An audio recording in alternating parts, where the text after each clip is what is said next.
Thanks for the invitation, and thanks for the Communist Party for hosting such an important issue. Tom's explained to you, sometimes I tend to ramble or go off on tangents, so feel free to give the glass a knock just to keep me on track and keep an eye on the time. Certainly. Thank you very much. Just very interesting that unfortunately I didn't get a chance to compose anything until late last night, and thinking about today's subject, I was trying to think of similar mass movements, and the two examples you gave are very interesting because I wouldn't have equated them because they would have been before my time, and it's very, very interesting that the similarities between that and the mass movements of the anti-drug movement means that they are worth looking at from a historical point of view, because again, as I've said on numerous occasions, there is no comprehensive history of the anti-drugs movement, particularly given its uniqueness and importance, and the fact that you've highlighted, say, the unemployment marches and all during the 50s. Again, I've read small bits and pieces, but again, there's no comprehensive history, so there tends not to be a comprehensive history of working class struggles. As the political maxim goes, those that win the victory tend to write the history. So we'll find that the anti-drugs movement doesn't get the acknowledgement that it possibly should. And I did a piece on the Irish Citizen Army a number of years ago for a commemoration of the lockout, and I was astounded to find out that there was little or no material on the ICA. Amazing for such a pivotal issue in Irish history, and that's lost forever. And my fear is that the history of the anti-drugs movement could possibly be lost as well. Again, I'll acknowledge Andre's book and Paul Gates's book. They give a good insight, but they're not comprehensive histories. And to me, that's frightening, because they were so pivotal to the lives of so many people. And more importantly, probably as an example of how working class communities can self-organise, can empower themselves. Much as I hate to use the word empowerment, it does fit the description. Just because it's a cliche doesn't mean it doesn't accurately reflect what all these movements actually meant. And the primary focus of the contribution today will be the anti-drugs movement from a leftist perspective, given the audience today and given that it's been hosted by the CPI. Normally the involvement of the left is irrelevant to most working class people, but as I said, because of the hosting here, I will direct some of my comments towards that. Just something Tom said. He said that we were involved as the leadership and looking for solutions. Just to, again, to be made clear, like, my vantage point during the anti-drug struggle in the 19s was as a foot soldier, delivering leaflets, attending meetings, attending marches, doing the local patrols and that type of stuff. It was good from a point of view that I wasn't caught up in the actual organising, at least in the initial stages. So give me a chance to see what was happening from a completely different angle than possibly other people did. Again, just to point out, I wasn't involved in the 1980s in CPAD and the like. My involvement was in the 90s with the Coalition Communities Against Drugs. Now, there was significant crossover, and a lot of people who had the experience of CPAD during those years did give us the benefit of their experience, and it was absolutely invaluable. And the people I met during the anti-drugs movement, during the anti-drugs campaign, were the absolute best people I've ever met in my life, and we still retain a number of friendships right across the city, and it's, I think, hugely important that that experience is still out there. Unfortunately, maybe not being used to the extent it could be. Now, again, not want to repeat myself, in my opinion, the anti-drugs battles of the 80s and 90s were some of the most important political campaigns since the foundation of the state, on par with the nationalist uprising in the 6 counties, and obviously on par on the campaigns that Tom has mentioned. The anti-drugs campaigns were an example of a genuine mass movement, and more importantly for the left, and an almost exclusively working class mass movement. Ordinary working class people, active without any vanguardist or middle class leadership, policing their own streets, evicting drug pushers from their areas, supporting other communities across the city, and all with the overwhelming support of their own communities. A hugely important point. Reading back, I read some of the articles in the media concerning this issue, and it's very, very noticeable that the early articles are full of support because, you know, there's the communities trying to do a little bit and trying to help themselves do a little bit of that. But once it got to the stage of organising themselves or confronting the state, then we became the enemy, we became the vigilantes, we became the danger. Very, very noticeable if anyone does have the time to look back over the media articles that were written. Maury, again, we have to admit that there was, of course, paramilitary involvement. There was, of course, criminal elements involved working to their own agenda. Of course there was various egoists that we gave a platform to. That's natural. But the vast majority of people involved in the anti-drugs movement and the anti-drugs campaign were ordinary working class people with a terror of drugs and the availability of drugs and the effects that can have on their communities and their children in particular. That was the driving force. It wasn't a political movement. It wasn't a movement with an agenda. It was a simple knee-jerk reaction to the open availability of heroin in almost every working class area in Dublin. I was involved in the Cllr community against drugs again, so I can speak about that more comprehensively than I can about any of the other areas, even though I would have been, and the Cllr people would have been involved in most other areas across the city. The timescales, again, at the time it was so hectic, I can't actually remember. It feels like it went on for hundreds of years, but it obviously didn't. Roughly over the course of 2 or 3 years, I think in our area we evicted roughly, they'll probably correct me, roughly about 40 drug dealers. Now we're not talking about drug takers, we're talking about drug dealers, people who sell drugs to other people as a business. On occasion, there were addicts who were dealers that were moved on, but these were primarily drug pushers, and that was their business, pushing drugs in our areas. So let's be clear on what, this is the controversial aspect, but let's be clear on why they left, and let's be clear about the support in the communities for getting them out, and let's be clear that they left either voluntarily, in the majority of cases in our area, or involuntarily, because of strength of numbers in the areas, not because there was gunmen, not because they were going to get beaten up, not because their houses were going to get burnt. None of that happened in Cllr. None of that didn't have to happen. Like we had thousands on the streets. Now, not in Dublin, in Cllr. Not hundreds, thousands on the streets. Ordinary men, women and children, particularly women and children. Anyone that come to Cllr during those times would say that the vast majority were women and children. But because of strength of community, nobody had to fear. Straight up to the drug pushers' doors, told them to get out, and in the majority of cases, they left.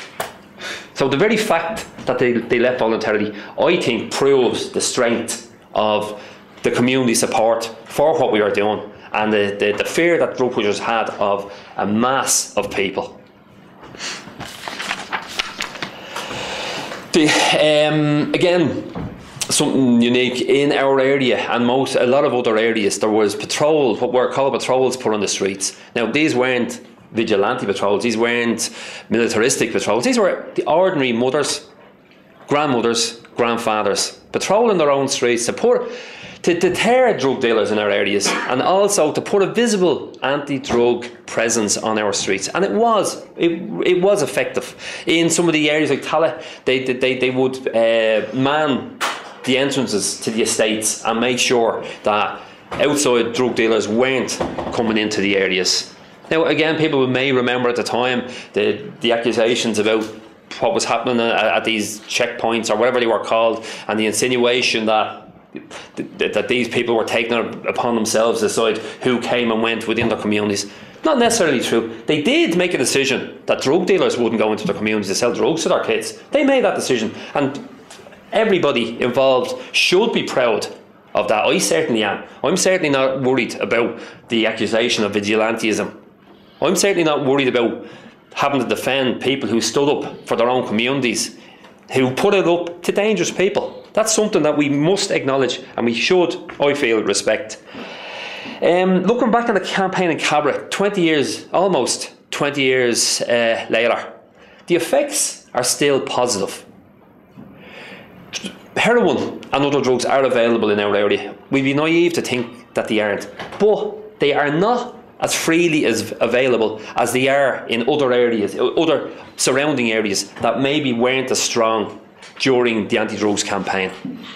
We haven't noticed a huge, actually much of an increase at all in heroin addicts in our area. That's not to say there isn't. And we recognise that they do go to outside. Even during this period, they did go outside to get their gear, but they didn't get it locally. There was no heroin in people's face. There was no heroin easily available for those that may want to have tried it through youthful curiosity or whatever. It wasn't available. So you had to make the effort to leave the area to go somewhere to get it. And that, to this day, has that effect. If you look at Cllr again, it doesn't have the gun gangs, the drug gangs that we see in some other parts of the city. There are members living in the area. There are Cllr people involved in those drug gangs, but they don't base themselves in our area. And I believe that this is due to the fact that the community took such an important and public stand at that stage that forced these people out and would make their presence in our area extremely uncomfortable for them. Cokehead, right. Cokehead came about when a number of areas around the city began to organise themselves, and they, as an overall umbrella where people from the CPAD area could provide advice, etc., and people could support each other. And in areas where maybe the campaign wasn't as strong, support would come from the other areas. That's basically what Cokehead was. Now, a lot of people probably don't realise that at the height, Cokehead had representation and active committees of varying strengths in almost 50 working class areas in Dublin. Almost 50 working class areas in Dublin. That to me is phenomenal. That was the level of support for what we were doing. That was the level of support that people gave against drugs and against drug dealing. You know, I think that answers a huge amount of questions, or implied questions, from the media, from the liberal establishment, as to, you know, masked, unrepresentative vigilantes. Another criticism of the anti-drugs movement is the eviction of drug dealers and what happened to them.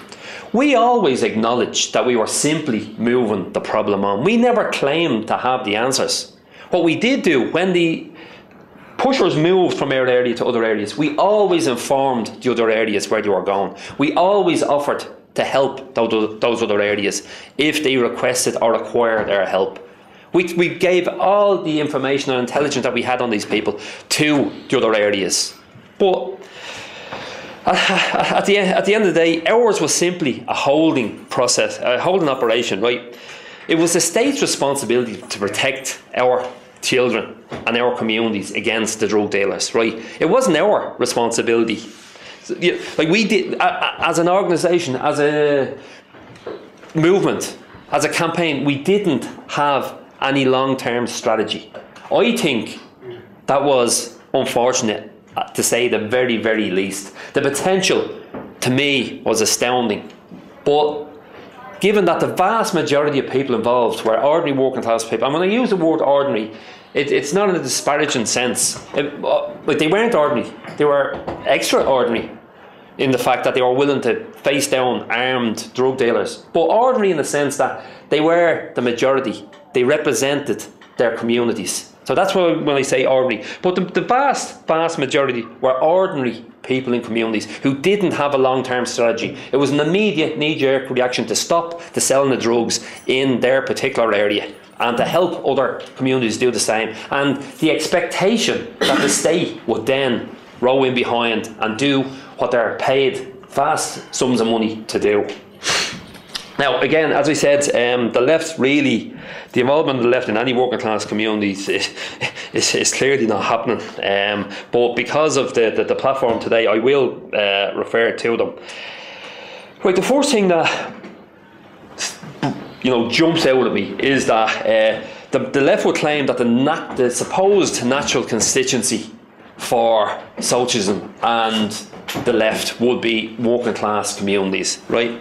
The fact that vast amounts of working class areas and activists would be involved in the anti-drugs movement would surely mean that it would be a pole of attraction for the left, you know, or as I've described before, a wet dream for the left, where the self-organisation of working class people, the self-policing of working class people had begun organically.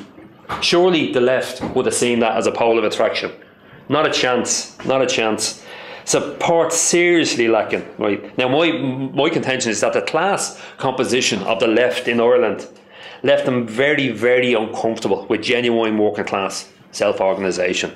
A little bit too messy, a little bit too violent for the respectable left. Looking back on some of this stuff, one of our newsletters, we produce loads of literature, well written, well produced literature. One of them has an article critical of the lack of support from the trade unions. Now, again, the trade unions supposedly organs of the working class, yet nowhere to be seen on an issue like this. Like, all right, with hindsight, the impotency of the unions are obvious today, but at the time, people did expect a better response. Like a lot of people would have been union activists who were involved in the anti-drug movement, because they would have had the experience of organising, they would have had the networking. So they did expect a lot more from the trade unions. Again, like the left, bitterly disappointed. The only significant left or progressive political organisation involved was Sinn Féin. There were smaller groups, like me own at the time as a member of Red Action. We were heavily involved in a very, very small group. There was other single people involved in different parties with different political views, but the only significant force would have been Sinn Féin. The antics of the Workers' Party were disgraceful, absolutely disgraceful. But thankfully did more damage to their party than it did to the movement, and my opinion, resulted in the serious decline of the Workers' Party as a force in Ireland. I think Sinn Féin stepped into the breach.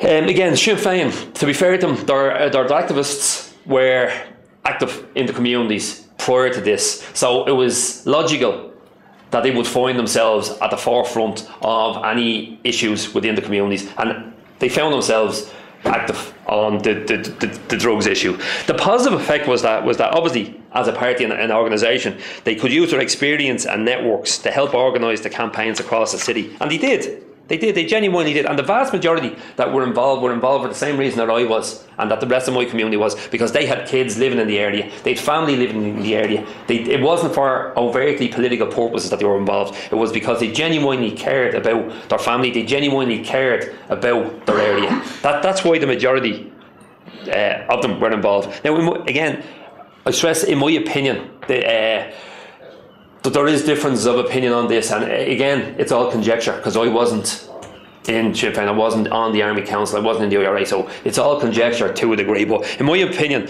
the involvement of Sinn Féin gave the illusion of armed backing for the communities, and did, it has to be admitted, inspire confidence in some local activists who may not have had the confidence to take on the drug dealers. Now, active armed support for the campaign still to this day remains a moot point. While the impression of IRA backing for the campaign did deter the more violent drug dealers, the actual actions against the pushers were, in the main, carried out by non-paramilitaries, even though the paramilitaries may have got the credit for it and may have used that to their advantage at a later stage. That's, again, as I said, my opinion. Other people differ from that opinion. Now, the negative side of the Sinn Féin involvement, or the IRA involvement, was that a centrally controlled organisation such as Sinn Féin could exert a disproportionate influence within the campaign. Again, it's in my opinion, is that having seen the possibilities of increasing electoral support within working class communities due to their high profile involvement in the campaign, sorry, I'm about to lose me train of thought. And now, the critical factor, I think, was at this time, in the hunt for respectability during the peace process, that Sinn Féin made a conscious decision to wind down the campaign. And because of their disproportionate influence within the campaign, because of their organisation, because of the illusion of the armed backing, it meant that they had more control over the direction of the campaign than maybe they should have been allowed to have. Now, the fact that years of intense activities, police harassment and workload had taken its toll on many ordinary activists did provide Sinn Féin with an opportunity to do this. Now, I feel this was a lost opportunity, one of the many, but a serious lost opportunity during the campaign. I think the potential for community politicisation was neither recognised by Sinn Féin or ignored by them purposely for party political gains. I think that potential could have been built on, and I think we would have been a lot further down the road here in Dublin, possibly in Ireland, for the organisation and politicisation of working class areas if we had built on the potential and built on the platform that had already been provided by ordinary people in the anti-drugs movement. Again, I feel I have to comment on that because if I say that the left weren't involved, Sinn Féin clearly were, and there was positives and negatives involved. Now again, special mention has to go to Tony Gregory for his support for the anti-drugs movement. As a leader, and also he was always willing to be identified with the campaigns, even during the really difficult periods of police and judicial harassment. Very few others were. Very few others were. He always attended the COCAD AGMs. He always attended meetings. He always was willing to help and advise people. And even when it wasn't popular among his own supporters, Tony still stood out on his own to say, not on his own, but as one of the few public figures to support us, particularly during the serious police harassment times of the Josie Dwyer case or whatever. Now, if anyone needed to be convinced of the potential or threat, depending on what way you look at it, of the anti-drugs movement, they need only look at the state's response. The establishment recognised the threat of the campaign, unlike so many of the so-called revolutionary left. The Gardaí were determined to smash the anti-drugs movement and even used drug dealers in the courts against anti-drug activists. At every opportunity, just to highlight the fact, at every opportunity, anti-drug activists tried to work with the Gardaí, even though there would have been some of us who would have been very wary of the police and the role of policing in society. The vast majority wanted to work with the Gardaí. The Gardaí were not willing to work with us, never willing to work with us.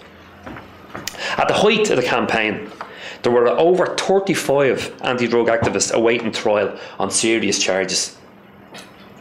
And the vast majority of those were innocent. The vast majority of those didn't do time. They were just dragged through the courts. 35, mostly ordinary people, under serious threat from the courts. That's a huge stick with which to beat people in communities. It's a huge threat from the state.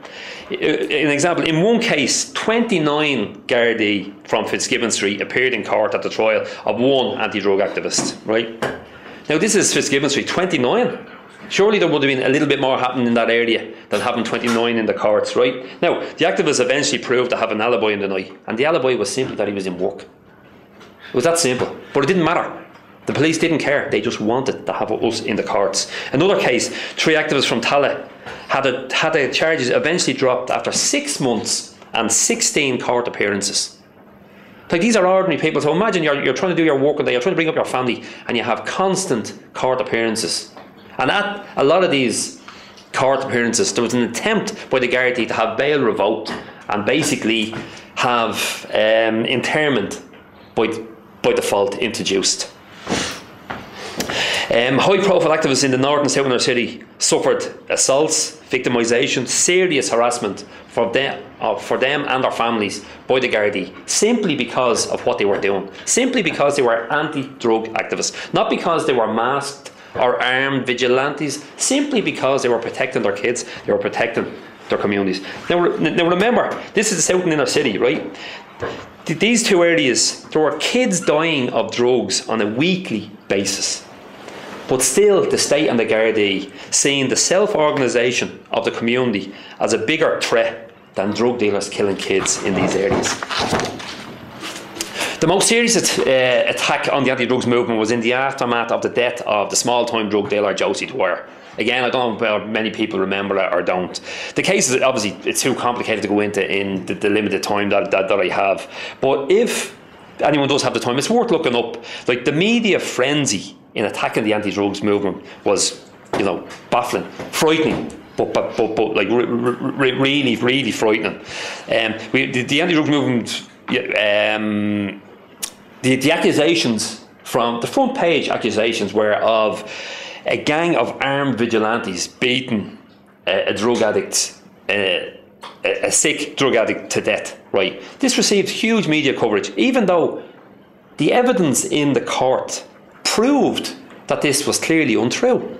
The state pathologist dismissed all these scare stories. Yeah, this is what people do remember about the Josie Dwyer case. This is what the media portrayed. This did do serious damage to the anti-drugs movement.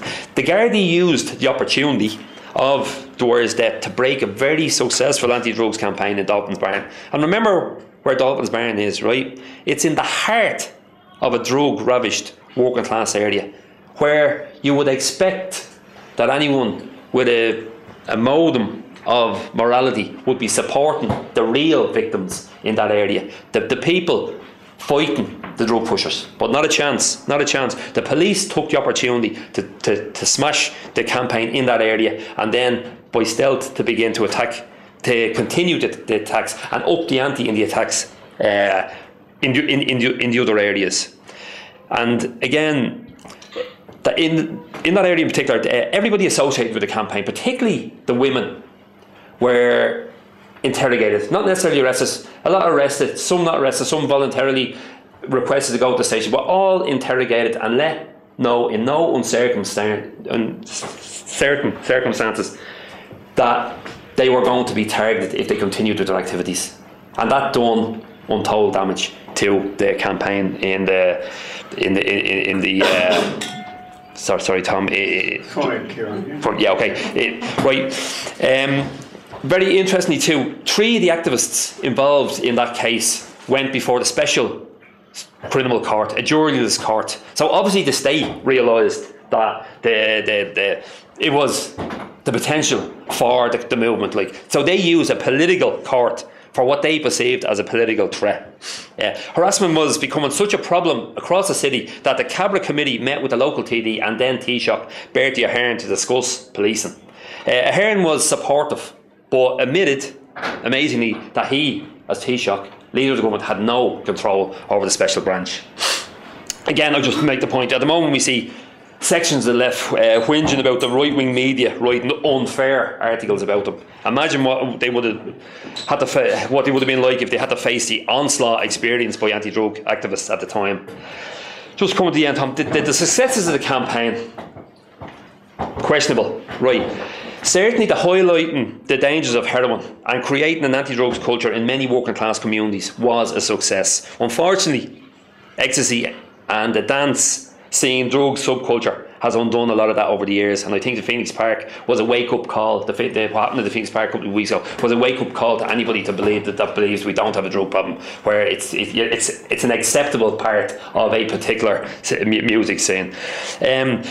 The state recognised that something had to be done to dissipate the anger, so police and fora and joint policing committees were established. Now, from a political point of view, there was that's a recognition that the policing wasn't working, that working class communities weren't being policed properly. But my opinion is that the JPCs are really lip service to community involvement in policing, but still have to be considered an improvement, even if it's only a minor improvement. Obviously the state agencies, the local authorities outnumber community representation, but at least we have a foot in the door. I feel that could have been built on at the time. Local drug task forces were set up. Again, another stop to the communities, and basically provided well-paid employment, primarily to non-locals. And again, in my opinion, in the main, were ineffective and self-perpetuating. And to highlight, during all this campaign, Coke had received minimal financial support from any official source. The Combat Poverty Agency gave us a few bob to produce a policy document that I actually have here. Very well written policy document. But other than that, we were basically ignored by any of the state agencies, even though we did represent absolutely thousands of people. We were refused membership of any of the advisory committees or research committees looking into the drug issue and the dangers of drugs, even though the experience of the amount of the people involved, the thousands of people and involved from working class areas involved in the campaign, the experience and knowledge would have been absolutely amazing, but the state chose not to use that and to attempt to marginalise us. The local authorities did recognise that communities had to have a say in who got housed in their areas. That was forced upon them by, again, the strength of numbers. That, unfortunately, that has been rolled back since. But at the time, even the local authorities who had no respect for the communities they serve or the people that they should have been answerable to, but they were forced to recognise that we did have a say in who came into our areas. We did have a say who should be housed in our areas and their background. We weren't looking for particular people to be housed, but we were looking for particular people not to be housed. Drug dealers in particular. We would never go to the local authorities to ask for somebody not to be housed unless we had very, very good evidence of their drug dealing background. Unfortunately, as I said, that's been rolled back now since. The positive, or maybe it's conjecture on my part, is that, you know, maybe our campaign has helped in the politicisation of people in the intervening years, you know, and like in working class attitude to police, to courts and all. You know, when you're talking to people in an area, like there's no great shock that the middle class are not represented in Mountjoy in the same way that working class people are. It's not a surprise to people in my area that Sean Quinn's son is put into the training unit immediately, where none of our people go into the training unit, they go into the main Joy. That's not a surprise. That people just come to expect that. Like, I see that as some sort of politicisation of people. Not necessarily a positive politicisation, but something that maybe could be built on. And I think that the vote in the fiscal treaty has begun to show that there is the beginnings of a class divide in Ireland at the moment, and hopefully that will become, that it provides people like us in this room an opportunity to maybe intervene in our own areas